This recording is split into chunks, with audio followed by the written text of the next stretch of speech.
Ukraine पर रूस के अटैक के बाद से दुनिया में एक बड़ा वैश्विक संकट खड़ा हो गया है। यहाँ से गए तमाम मेडिकल स्टूडेंट वहाँ पर फंसे हुए हैं। भारत सरकार ऑपरेशन गंगा के तहत उन्हें निकालने के लिए प्रयास कर रही है। अब तक बहुत से छात्रों को वहाँ से लाया जा चुका है। लेकिन इस महायुद्ध के बाद अब देखने वाली बात ये होगी कि इस युद्ध की परिणति किस तरह से सामने आ रही है। क्या यह युद्ध विश्व युद्ध में तब्दील हो जाएगा? इन सभी मसलों पर बातचीत करने के लिए जागरण के साथ समय दिया है भारत के रक्षा विशेषज्ञ और कारगिल वार में अहम भूमिका निभाने वाले retired general lieutenant MC Bhandari ji ने। धन्यवाद सर समय देने के लिए, जागरण से बातचीत के लिए। ये युद्ध किन परिस्थितियों में शुरू हुआ? रूस क्यों यूक्रेन पर अटैक करने के लिए आया सामने? सबसे पहले इसकी पृष्ठभूमि आपकी 1921 से प्रारंभ होती है, जबकि USSR इकट्ठा हुआ और तमाम राष्ट्र इकट्ठे हुए।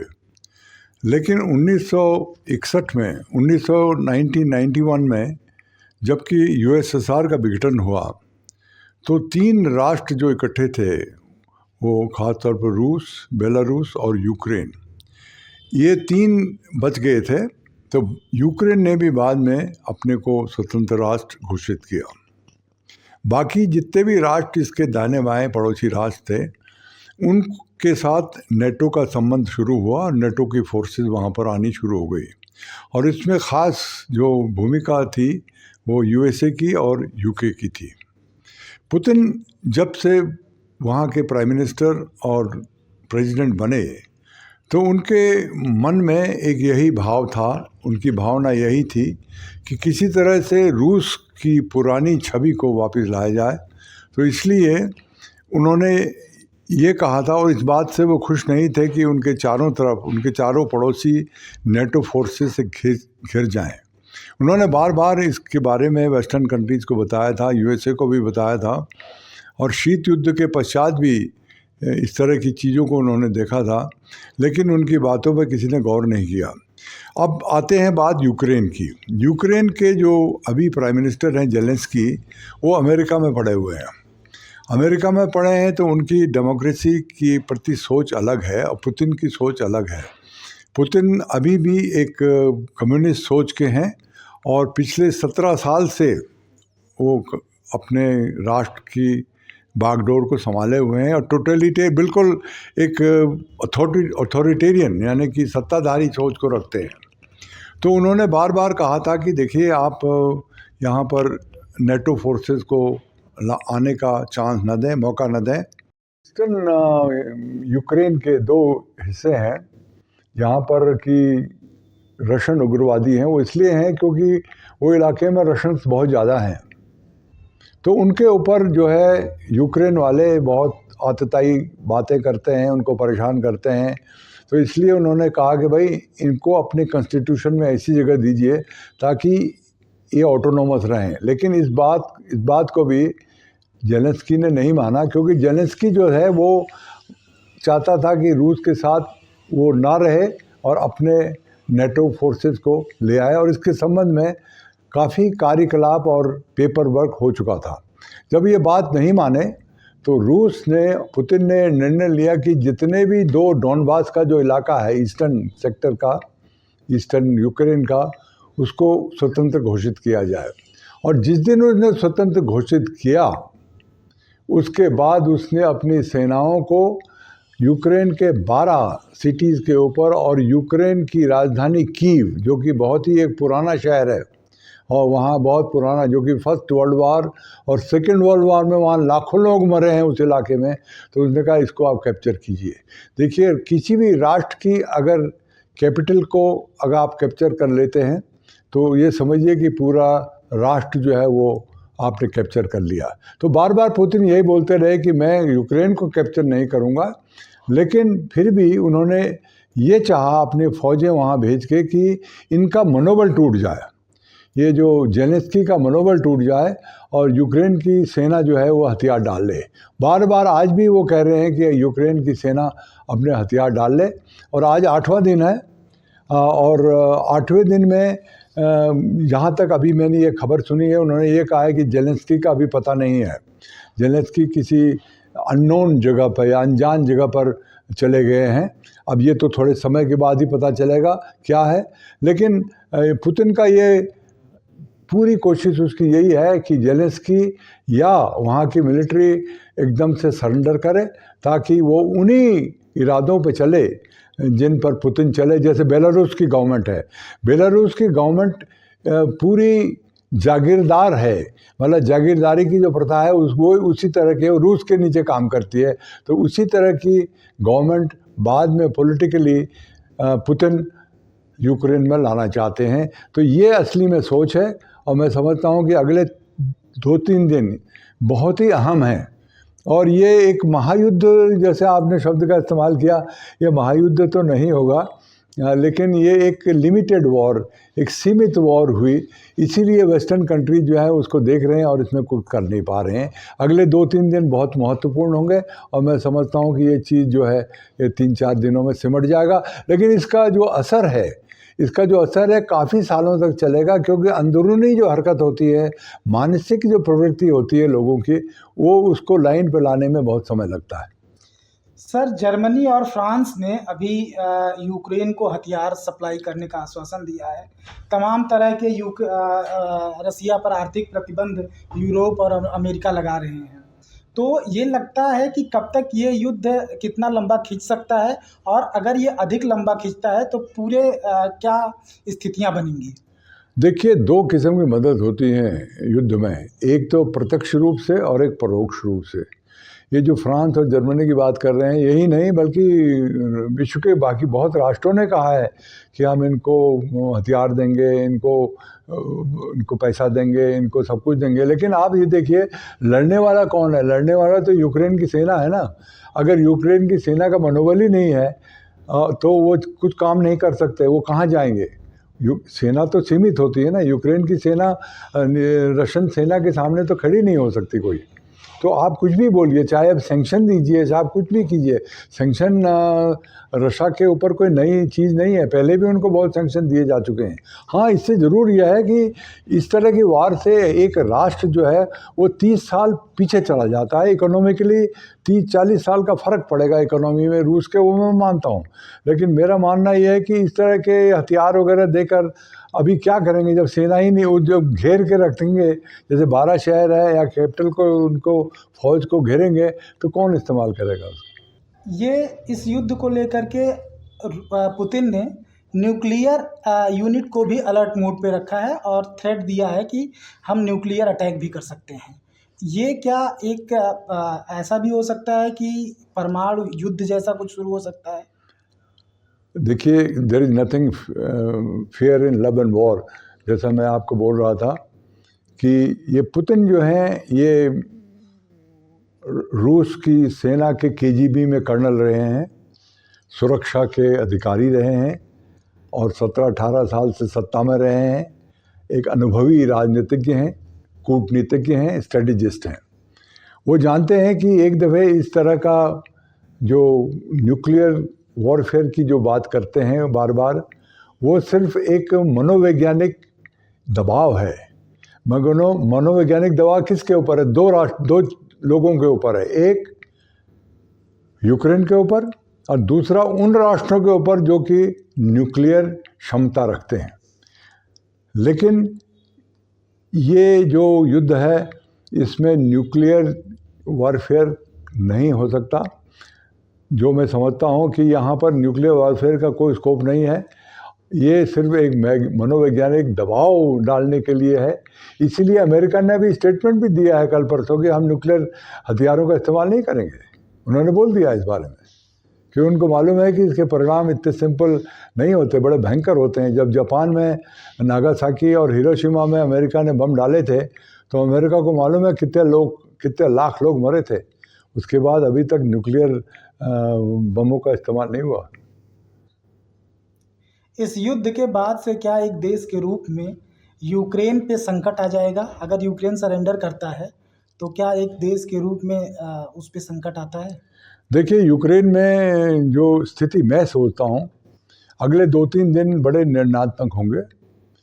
अगर आपको याद हो, जेलेंस्की से पहले एक वहाँ के राष्ट्रपति थे, उनका नाम विक्टर था, और वो विक्टर जो राष्ट्रपति थे वो भी रूस नहीं लगाए थे, मतलब बेलारूस की तरह वो उनके आदमी थे, लेकिन यूक्रेन के लोगों ने उनका बड़ा भारी विरोध किया और उनको पद से पदच्युत किया, और उसके बाद ये जेलेंस्की आए वहाँ पर।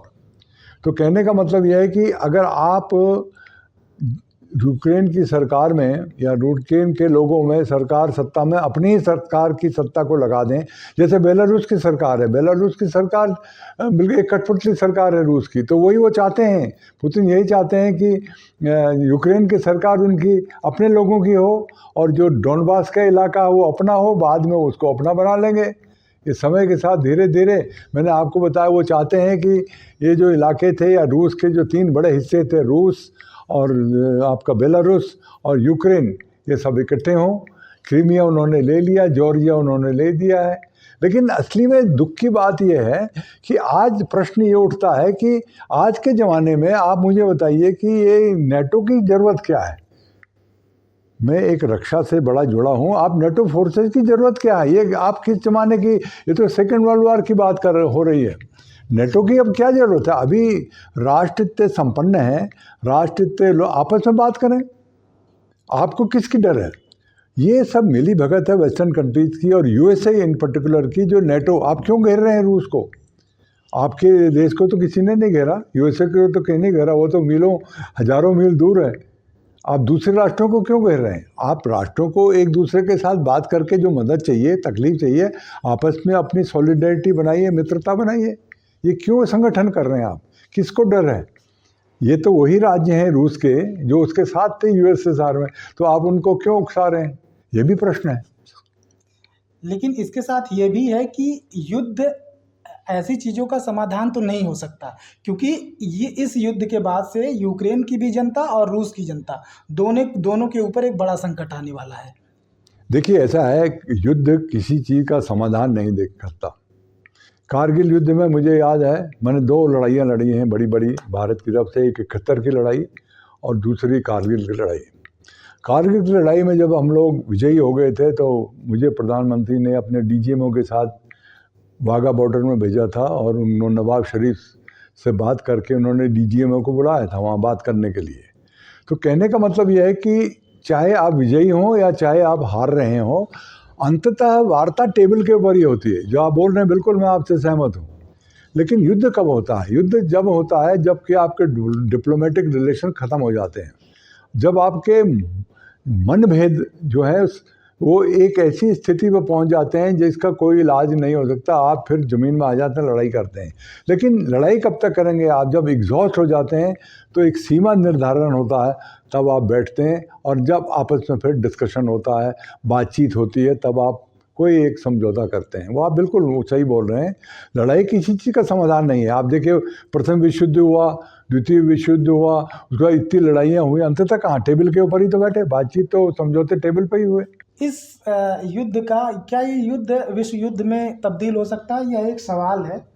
और इसके साथ एक सवाल ये भी, अगर ऐसा होता है तो एशियाई देशों में किस तरह की अस्थिरता पैदा होती है? देखो, मेरा मानना ये है कि ये जो वॉर है, इसलिए मैंने आपको बताया कि ये लिमिटेड वॉर है। ये एक ऐसा एक वॉर है जो एक टिपिकल वॉर है जिसका रीज़न डिफरेंट है, मैंने आपको बताया कारण डिफरेंट है।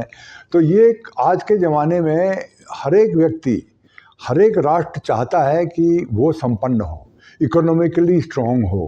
कोई भी लड़ाई के उसमें जाना नहीं चाहता। इसलिए आपने देखा होगा विश्व में सब लोग अपनी बातें कर रहे हैं, यूनाइटेड नेशन में बात हो रही है, एक के ऊपर रेजोल्यूशन पास किए जा रहे हैं लोग बाग, लेकिन क्या हो रहा? कुछ भी नहीं हो रहा है। आज यूनाइटेड नेशंस जैसी संस्था क्यों बनी? वो इसलिए बनी क्योंकि द्वितीय विश्व युद्ध के बाद ये सोचा गया कि अंतर्राष्ट्रीय कोर्ट ऑफ जस्टिस हो, एक यूएन बने, ताकि लोगों की और विश्व की चीज़ों का के ऊपर कोई डिसीजन दिया जा सके। आज तो डिफंक्ट हो गए बिल्कुल, मतलब कुछ नहीं कर पा रहे हैं। तो कोई भी राष्ट्र साहब आज के दिन में लड़ाई में नहीं लड़ना चाहता है।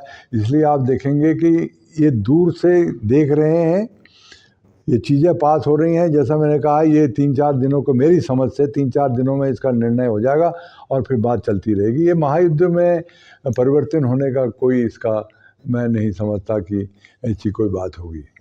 एशिया में चीन भी एक साम्राज्यवादी देश है। वो तमाम देशों की सीमाओं में अतिक्रमण करता रहता है। तीन चीन का कहना का दावा है कि वो ताइवान भी उसका ही हिस्सा है। इसको लेकर के अमेरिका से एक प्रतिनिधि मंडल भी आया था, जिसको लेकर के चीन ने बहुत सख्त चेतावनी दी है। तो चीन भी इस तरह चीन की इस स्थिति में चीन की क्या भूमिका है? देखिए, ताइवान का जहाँ तक प्रश्न है, आपको मैं इतिहास में ले चलता हूँ। 1949 में 1949 में जब चीन एक राष्ट्र बना, कम्युनिस्ट राष्ट्र बना, उस समय तक जो चांगकाई शेक थे वहाँ पर, उनके कुमिनतांग सोल्जर थे, वो हार गए थे, तो वो फार्मूसा में गए थे। फार्मूसा का नाम आज ताइवान है। तो वहीं ताइवान में गए थे। तो चीन आज भी बोलता है कि ये जो फार्मूसा है आज ताइवान है, ये हमारा अभिन्न अंग है, इसलिए हम इसको लेके रहेंगे। आप अगर जोग्राफिकली देखते हैं तो ताइवान एक अलग से एक द्वीप है, अलग से है, लेकिन वो चूंकि चीन के साथ जब चांगकाई शेक वहाँ चले गए कुमिनतांग वगैरह को लेके, तो इसलिए वो अपना कहता है कि रेनिगेड नेशन है, इसलिए हम उसको लेंगे। इसलिए पैसिफिक ओशन में आप देखिए अमेरिका की पूरी फ्लीट, और वो भारत के साथ, बल्कि इन जो पैसिफिक ओशन बोलते थे, अब उसका नाम अमेरिका ने इंडो पैसिफिक ओशन रख दिया, क्योंकि वो इंडिया की नेवी की भी मदद लेना चाहते हैं, ऑस्ट्रेलिया की भी मदद लेना चाहते हैं, जापान की भी मदद लेना चाहते हैं। तो बिल्कुल आपने सही बताया कि ताइवान के ऊपर भी और भारत के ऊपर भी। देखिए, हमारा एक जो चीन के साथ हमारी 3 जगह प्रॉब्लम है। एक वेस्टर्न सेक्टर में, जहाँ आज भी युद्ध की स्थिति बनी हुई है। लेह लद्दाख में आप देखिए, लद्दाख में 38,000 किलोमीटर उसने पहले ही कब्जा किया हुआ अक्साई चीन का। सेंट्रल स्टेटी में जहां आप बैठे हैं, उत्तराखंड में चमोली डिस्ट्रिक्ट में 543 किलोमीटर बाराहोती उन्होंने क्लेम किया हुआ है। फिर आप ईस्ट में जाते हैं, अरुणाचल प्रदेश में 90,000 किलोमीटर का इलाका जो पुराना नेफा के नाम से जाना जाता है, उसके ऊपर उसका क्लेम है, क्योंकि कहता मैं मैकमोहन लाइन को नहीं मानता। बिल्कुल आपने ठीक बताया। अभी ये जो कार्यक्रम चला है, और जो यूनाइटेड नेशंस और अंतर्राष्ट्रीय संस्थाएं बिल्कुल डिफंक्ट हो गई हैं, बिल्कुल बेकार हो गई हैं, तो अभी चीन को इससे बहुत ज़्यादा क्षय मिली है। क्योंकि जिस तरह की चीज़ आज रूस ने की है, और यूएन की बातों किसी की परवाह नहीं करते, आज चीन, मुझे डर ये लगता है कि आज चीन इसी तरह की हरकत हमारे लेह लद्दाख में या सेंट्रल सेक्टर में यहाँ पर, या आपके नेफा में या अरुणाचल प्रदेश में ना करे। तो इसलिए हमको इस बात का ध्यान देना पड़ेगा, और इन चीज़ों के प्रति बहुत समग्र डिफेंस अपनी स्ट्रेटजी बनानी पड़ेगी। और ताइवान के भी उसमें कोई डाउट नहीं है, इसलिए अमेरिका इस बात को समझता है, और इसीलिए पूरे इलाके में उन्होंने क्वाड का बात की है, और काफ़ी कुछ राष्ट्र आज इकट्ठे हो गए हैं कि अगर ताइवान में कुछ हरकत होती है। ताइवान के साथ तो देखिए अमेरिका का एक एग्रीमेंट है, क्योंकि वहाँ पर अमेरिकन फोर्सेस बहुत हैं। उसके बाद जापान में अमेरिकन फोर्सेस बहुत हैं। अगर ताइवान में ये कुछ करता है तो अमेरिका उसमें अपनी फोर्स लैंड करेगा, वो तो कोई शक नहीं है, आ जाएगा वहाँ पर। लेकिन प्रश्न हमारा है, हमारे उसमें अगर हमारे लेह लद्दाख में ये करता है, जो कि काफ़ी मुमकिन है, ये आपने बहुत अच्छा प्रश्न किया, तो हमारे लिए फिर बड़ी प्रॉब्लम है, क्योंकि पाकिस्तान की तरफ से भी हमें खतरा। पाकिस्तान और चीन का अभिन्न मित्र है। देखिए, चाणक्य ने कहा था कि मेरे दुश्मन का दुश्मन मेरा मित्र है। इसीलिए चीन और पाकिस्तान बोलता है ना, मेरी समुद्र से ज़्यादा गहरी मित्रता है, मेरी इसके साथ हिमालय के बराबर मित्रता है। इसलिए बोलता है क्योंकि वो चाहता है कि इंडिया को, भारतवर्ष को दबा के रखे। तो ये चीज़ें समझनी आवश्यक हैं। और पर इस परिप्रेक्ष्य में चाहे ये यूक्रेन वाला मसला हल हो जाए, लेकिन हमको बहुत इसके बारे में सोच विचार करना पड़ेगा। ये इस पूरे प्रसंग में भारत ने अब तक यूएन में जितनी वोटिंग हुई है, इसमें तटस्थ भूमिका निभाई है। भारत चूँकि रूस का मित्र राष्ट्र रहा है, आगे भारत के साथ, रूस के साथ भारत के संबंध कैसे रहने वाले हैं? देखिए, ये जो यूनाइटेड नेशंस में भारत ने एब्सटेन किया, भारत ने भी किया, चीन ने भी किया, और यूनाइटेड अरब रिपब्लिक ने भी किया।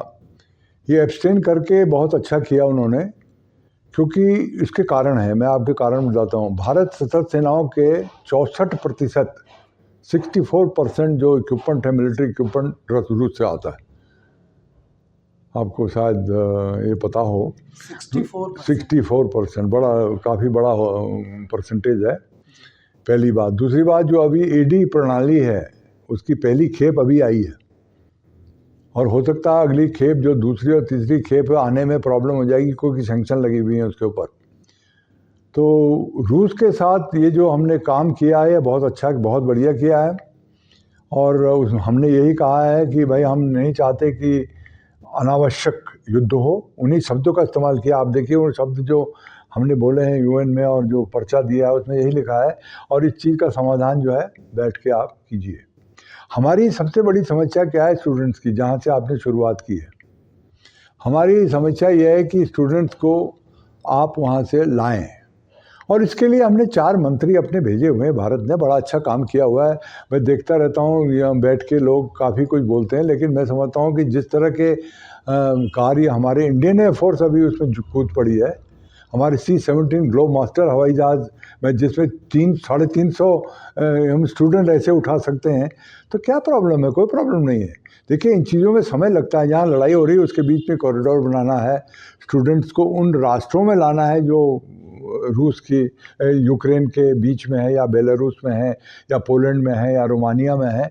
तो ये तो बड़ा समय लगता है, ये अचानक नहीं हो सकता। लेकिन मैं बिल्कुल सत्ता में जितने भी लोग हैं भारत के, मैं उनको बधाई देना चाहता हूँ, क्योंकि मैं जुड़ चुका हूँ, मुझे मालूम है लड़ाई में क्या होता है, और इस तरह की चीज़ों को मैं मिलिट्री ऑपरेशन में देख चुका हूँ।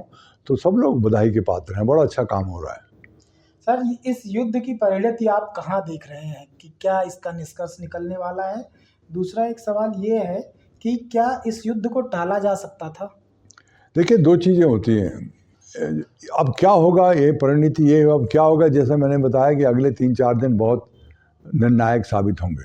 लेकिन ये चीज़ें मन में रह जाती हैं। ये एकदम, चाहे आप कुछ भी करें, चाहे यूक्रेन कल बोलता है कि ठीक है मैं नेटो को नहीं लूँगा, ये नहीं लूँगा, लेकिन ये अंदर जो है चीज़ें खोलती रहती हैं। जैसे डॉनबास का इलाका है, डॉनबास का इलाका ईस्टर्न यूक्रेन का इलाका है।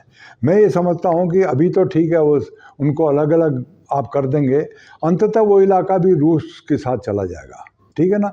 यूक्रेन जो है, अब यूक्रेन में अगर रूस वाली सत्ता आ गई बेलारूस की तरह, तो कुछ सालों में हो सकता है कि यूक्रेन भी वापस रूस का हिस्सा बन जाए।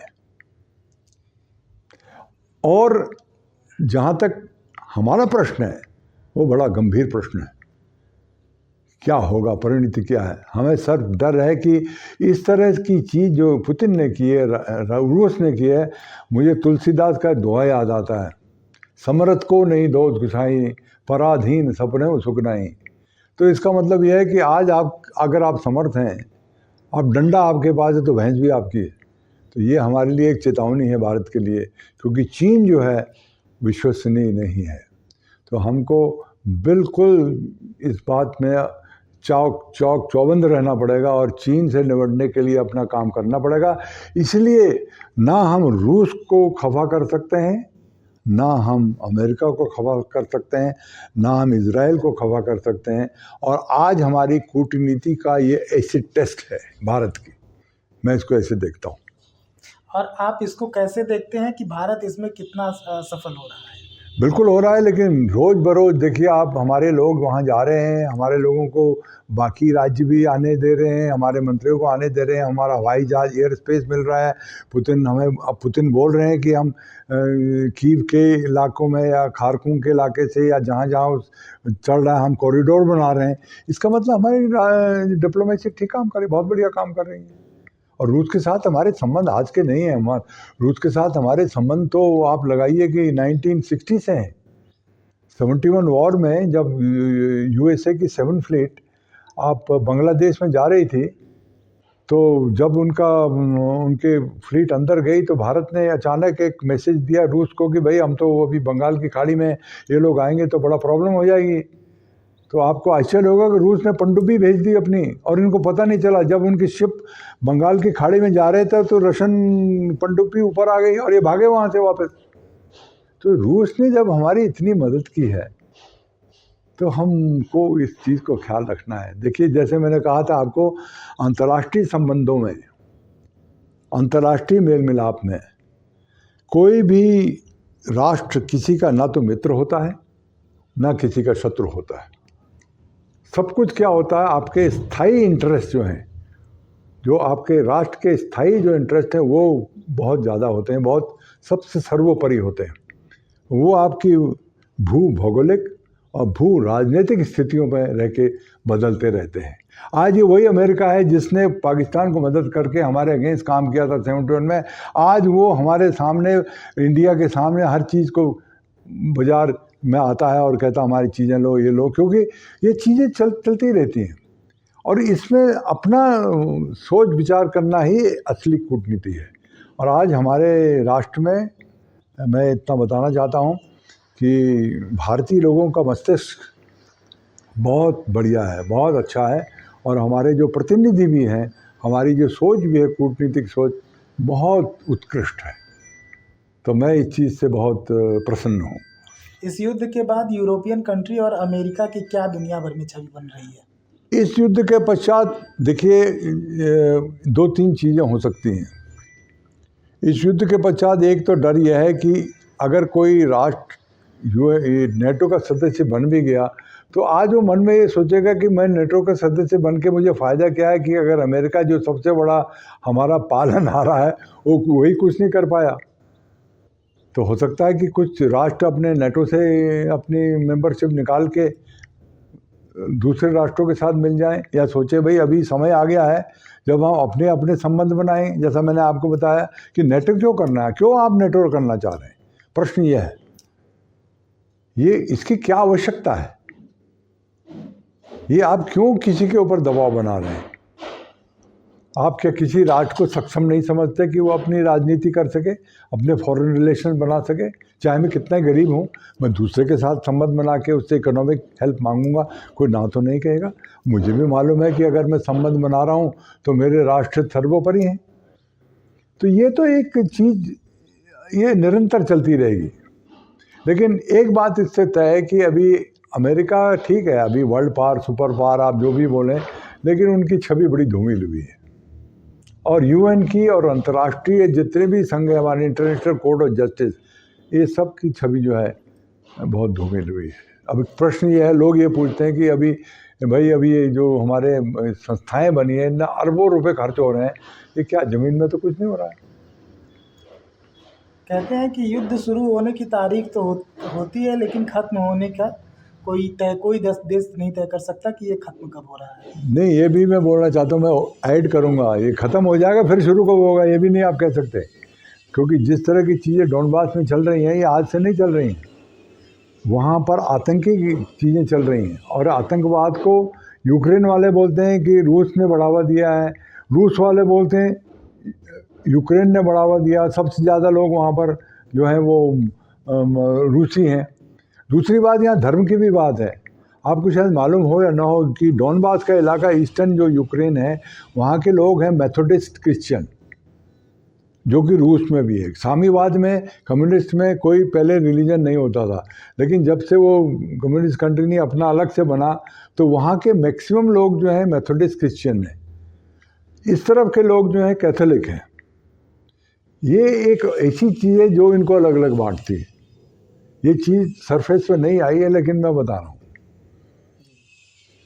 तो कोई भी चीज़ें जो हैं एथनिक रूप से, वर्ग, संप्रदाय, इन चीज़ों से ही आपकी सोच बनती है, आपकी आइडियोलॉजी बनती है। तभी आप, जब आपकी आइडियोलॉजी किससे नहीं बनेगी तो यही युद्ध होते हैं, लड़ाई होती है। पहले फिजिकल होगी, फिर हथियार से होगी, फिर राष्ट्र से होगी, अंततः ये तो चक्कर चलता रहेगा।